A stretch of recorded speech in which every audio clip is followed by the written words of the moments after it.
C'est ce qui se passe. Un sénateur, Guerriau, qui s'appelle, qui est accusé d'avoir mis de la drogue dans le verre d'une sénatrice.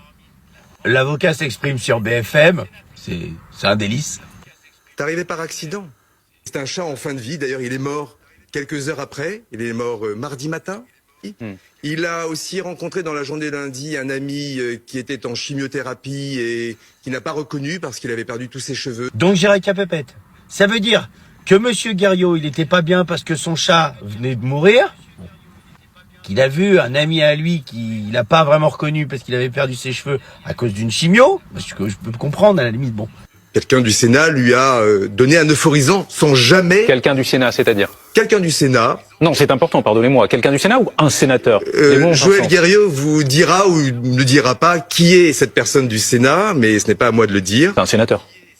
Et il lui a donné ce produit, sans dire que c'était de l'ecstasy. Il y a un autre mec, donc avec notre argent, hein, il va le voir et dit « Si t'es un peu fatigué, tiens, prends ça, c'est un euphorisant. » Mais Guerriau ne sait pas que c'est de l'ecstasy, pas du tout. Bah oui, c'est connu. Il y a un mec qui vient, il dit « Tiens, prends ça, ça va te mettre un coup de boost, mais il te dit pas ce que c'est. » En général, si c'est un guronzan, tu te dis, c'est pas grave.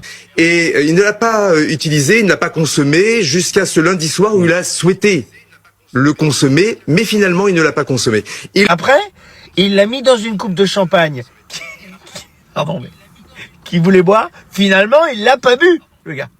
Et il l'a posé sur sa table. L'autre madame sénatrice, elle vient chez lui. Et il ressort les verres qu'il a pas bu la veille. Et il a oublié qu'il y avait l'ecstasy dans le verre. Le mec essaie de se sortir de l'histoire. Putain. C'est la pire excuse, vraiment, la pire excuse. Donc, en fait, si je récapitule un peu tout, ça veut dire que au Sénat, avec notre oseille, en fait, ils dealent de la drogue entre eux. Remarque, on comprend mieux leurs lois. En fait, ils sont défoncés les mecs. Et il faut changer d'avocat, parce que là, c'est la pire excuse du monde.